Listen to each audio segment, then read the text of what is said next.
Hi, and welcome to Contracts Over Coffee, the podcast where we talk about all things contracting while sipping a delicious coffee beverage.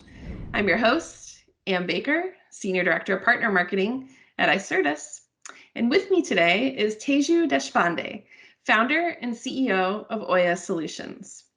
Oya Solutions, for those of you who don't know it, is a consulting firm focused on deploying leading-edge contract management solutions. Teju has spent over 25 years in the technology and legal services industry, helping leaders improve effectiveness and efficiency through process technology and data optimization. Welcome to the program today, Teju. Thank you, Anne. It's great to be here, and I have my own coffee beverage to join along. Thanks for having me. It's a pleasure, and I believe it. I thought it was going to be Teju and tea instead of coffee today, but it can be Teju and tea, but since it was coffee, I actually have a coffee beverage, but I'm a tea drinker. So there we go. Thank you for the commitment, Teju. We appreciate it. So now I like to start off the conversation, the podcast program, with the same question for all our guests. So Teju, what is your story? So I have an engineering background, and I lived and worked in the Bay Area for many years. I held a number of different roles, all with technology companies, technical as well as strategic marketing, product management, pricing, new business models. And the reason I bring this up is it was great being able to see the entire product lifecycle, from marketing definition all the way through product launch, and got exposed to legal teams and contracts from that lens, so from being able to look at NDAs and licensing agreements all the way through supply chain agreements and, making sure your bill of materials for semiconductor products got delivered on time and, exclusivity for suppliers. All of that stuff was sort of interesting from a business perspective, and, how it impacted sort of your contracting cycles and therefore your product launch timetables was sort of interesting. I accidentally fell into the legal services world when I moved to Chicago to scale a legal services business that I had co-founded. And there I got to really get involved with the legal aspects of contracts, contracts review, negotiation, what people cared about. And what was exciting to me about contracts in particular, not that litigation and document review isn't interesting. This was interesting because I had the business background to see how it actually impacted, timelines for products. It impacted how we hired and were able to onboard new people, employees, independent contractors, suppliers, and the legal aspect of it made it real. So that was interesting, exciting to see, future forecasting that salespeople would use and rely on contracts, to being able to look back on one of the most important assets a company has. So that's sort of how I fell into the contracting world, if you will. And I started Oya with the idea that many organizations think about contracts as an extension of something else. I'm a Salesforce shop, and therefore I need contracting, or I'm an SAP implementation house, and therefore I need contracts, or I'm a legal operations company and I need contracts. But I feel like contracting is its own discipline and needs the attention from implementation, from technology, all the way through data management and governance. And that's the impetus for starting Oya. And the more important driver was also women in tech. It was important to start an organization that enabled women in tech to have a place to thrive. That's fantastic.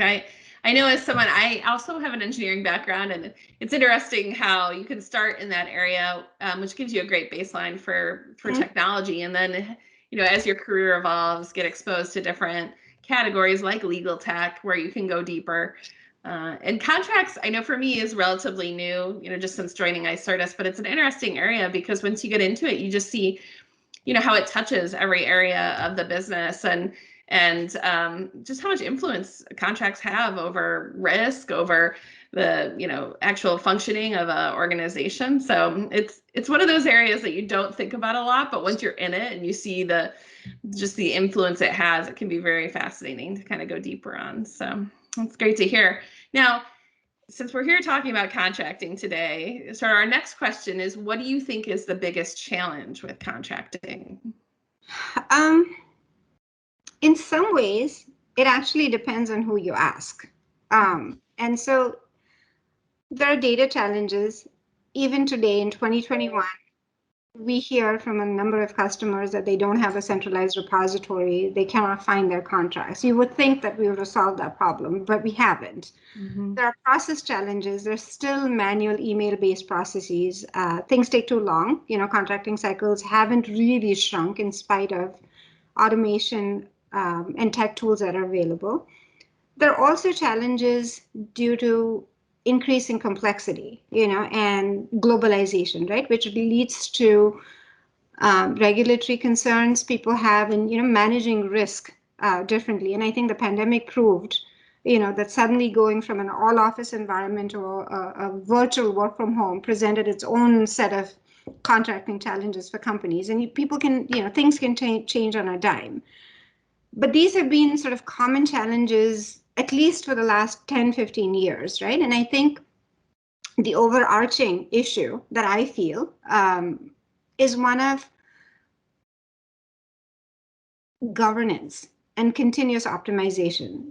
Contracts management in particular is not a one and done. It isn't something you implement once and go away and it sort of self-runs. Your business evolves, your products change, your business models change, your suppliers are changing, the locations that you do business in are changing, people get acquired all the time. And so that puts a completely different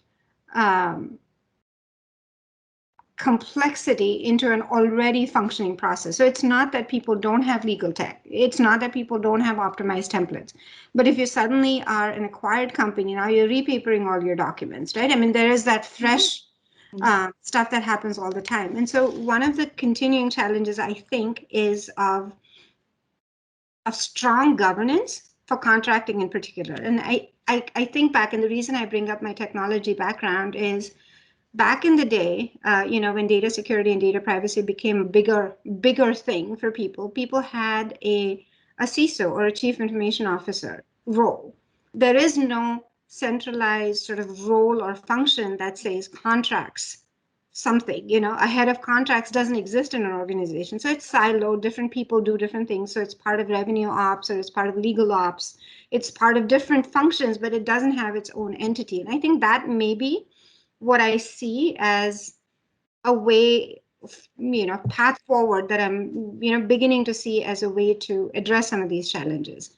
But it is important, I think, to think about contracts as not a, back office thing that you do, but it's actually one of the most important assets that you have as a company. And how do you think about contracts differently, I think would be, the next big thing in my mind. Yeah, you brought up a number of great points there. I mean, first, I will just say, like, it is amazing how many companies still are looking up their contracts in their email or printing out their contracts in filing cabinets. I still cannot get over that in this day and age that just simple centralized repository is missing, especially when, analyst firms like the Aberdeen Group and others have found that, you can reduce the costs by of managing your contracts by 25, 30, upwards of 40% through automation. So first off, it is just amazing that we're still having that discussion today. But I loved your comment about, it's not one and done. Like if you're putting these contracts at the center of your organization and you're thinking about them as something that's constantly evolving and is a real asset full of a wealth of data that you can use to actually get better and make better decisions from, I think you just treat them differently. You're not putting them away in a filing cabinet. You're seeing them as something that's really a valuable asset for your organization. So those are, I think, terrific points and challenges that companies continue to face and need to look at going forward. So with that in mind, where do you kind of think contracting is going to address those challenges? So I see,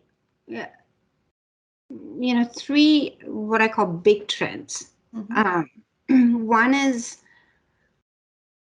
digital transformation. The pandemic accelerated this process. Simple things like e-signature, low-hanging fruit people got behind e-signature and automating that was important. New ways of doing business have cropped up. How do you collaborate virtually? I actually had to do an e-notary process recently that I'd never seen, where you actually had to have, be on FaceTime. Someone had to see my hand signing the thing. It was sort of interesting to see how, low tech uh, Mhm. can solve sort of, fairly important issues. And I think what we will see there is, how do we manage identity differently? How do we ensure security around this virtual world that we are going to live in? So digital transformation is not what digital transformation was 5 years ago. I think it's going to evolve, and it's going to be a different kind of transformation that we're going to see. The Mhm. second thing I think that is changing now, and I don't know whether I want to call it, flexible business models maybe, or um, modular ways of doing business. And I think, again, not to go back to the pandemic, but that created sort of lessons around how we do business. The businesses that were able to pivot really rapidly were digital businesses. They Mhm. were businesses that had flexibility, right? You could move from a fully office environment to a virtual environment. I could actually be in two different locations. So I had business continuity in place to be able to run my business well. And what that would lead to, I think, is in many ways a flexible contracting paradigm, right? So you will have more flexibility in the way you write your contracts, I think, and Mhm. how you collaborate with suppliers differently or with your employees. So I think that shift will happen. Mhm. And then the last one, and I say this again and again to every person, that we do implementations with, is you have to have a continuous optimization mindset, because your business is not going to be static. Your products are going to evolve faster than you can imagine. You're going to have different levels of competition. And, if you use um, an example of an automotive company, I would, if someone were to have told me 15 years ago that General Motors is really a technology company, I would have said, what? But they are. They're first and foremost a technology company. So if you look at their contracts, whether it's self-driving cars or whether it's, licensing technology from a Google or whoever, Mhm. they're really in the business of technology contracts. And so, to the uh, uh, to the fast growing companies as well as companies that have been in business, the whole notion of continuous optimization is critical.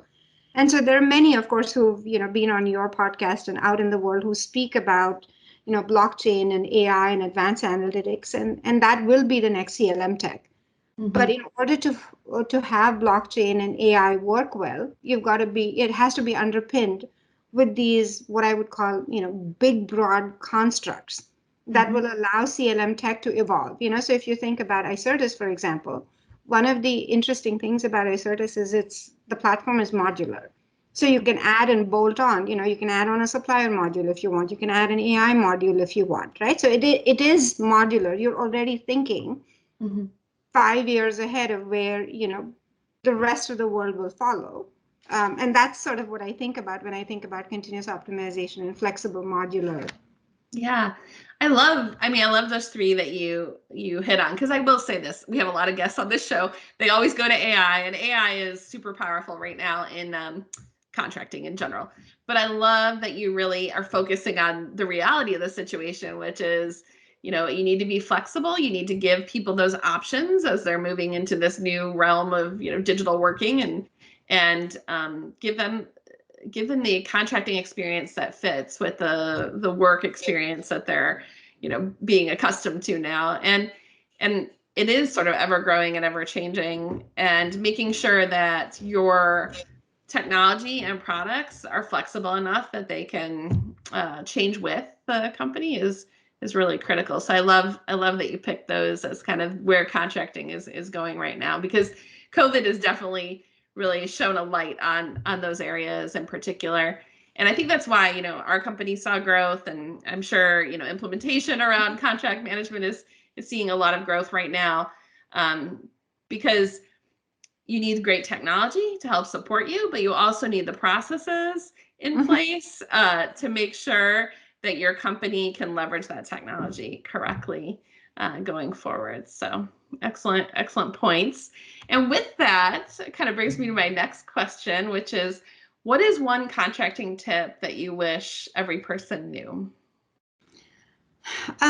There is a lot of legal tech out there, contracting tech. And like you rightly said, there's AI, there's a lot of excitement and buzz about, next shiny new technology that I want to implement. And there are lots of resources that are are put in place and planned for the implementation. It's sort of like, and I tend to use bad analogies, so bear with me on this one. I liken software purchases to buying a house. People are really excited about going and checking out their model homes, or the demo is what I think about is when they go see the house and they like it, and then it's the implementation tends to be the I want Carrara marble from Italy, and I really have the budget for a stock home.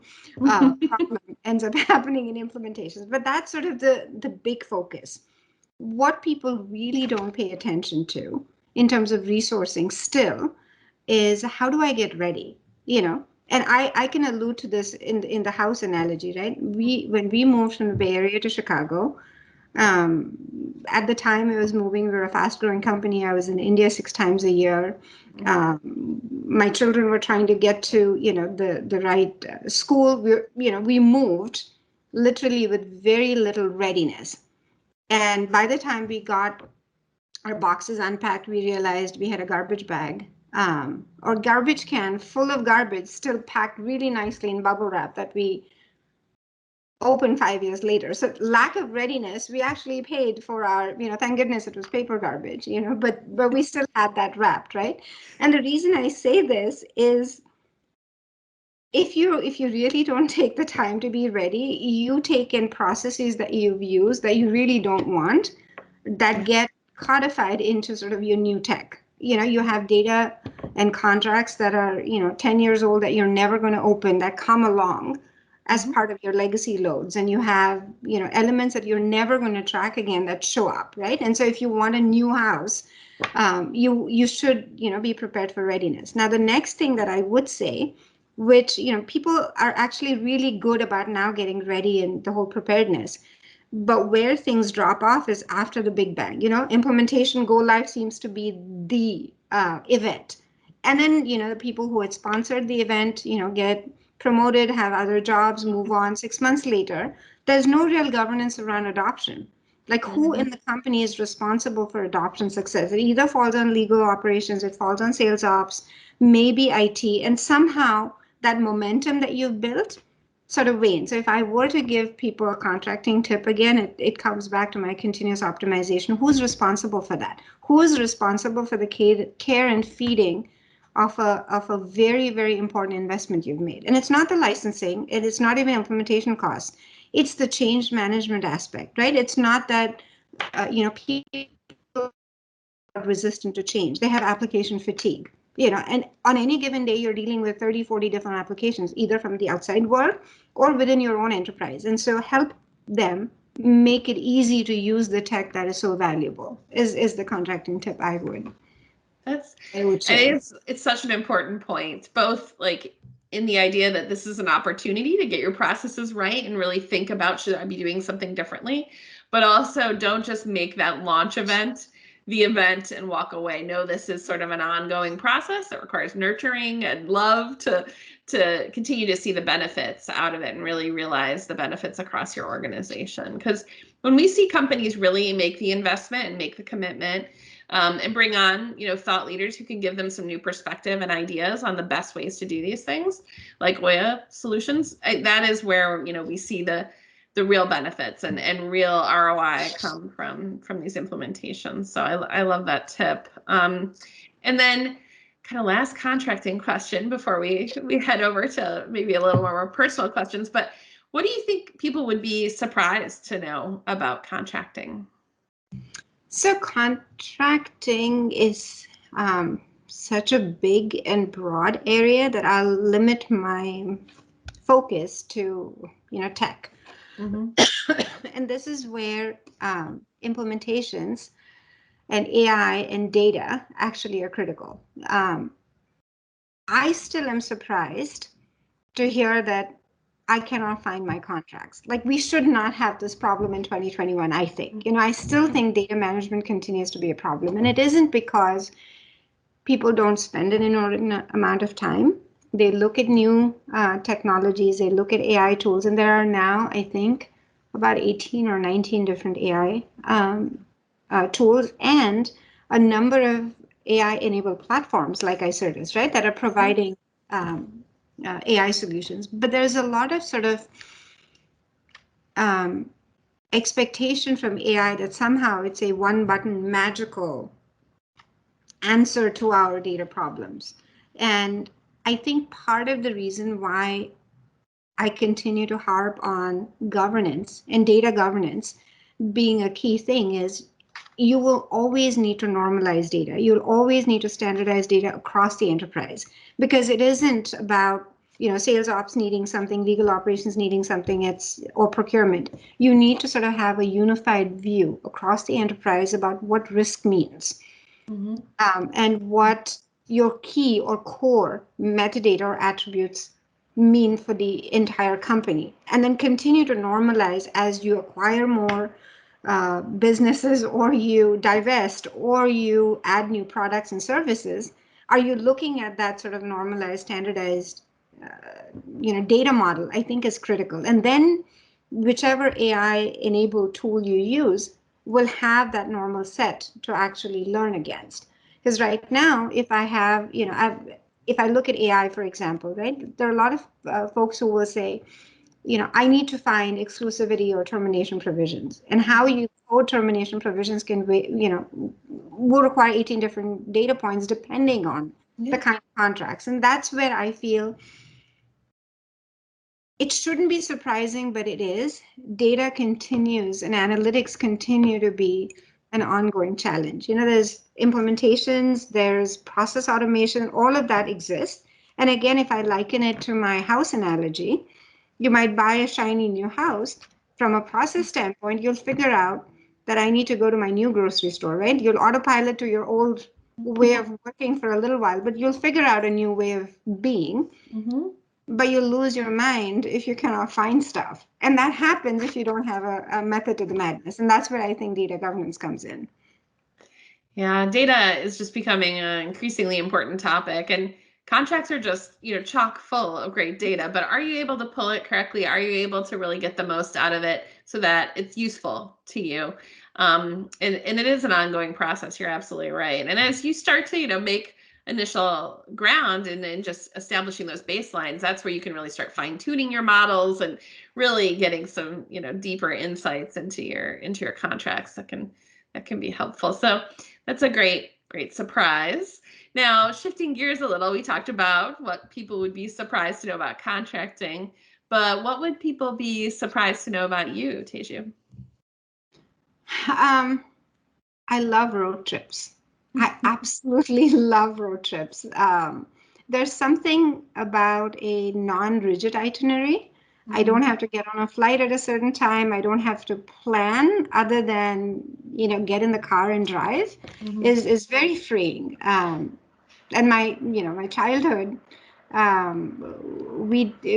we did a lot of road trips in India. We did the entire East Coast in this. And imagine this, right? We used to have this little, car in India called an ambassador car. We had 13 people crammed into that car. And it was, I think back on the time, and I don't think I loved it when I was actually on the road, being crammed, but I loved the experience of going through, tiny villages and, temples and, beaches that were unspoiled.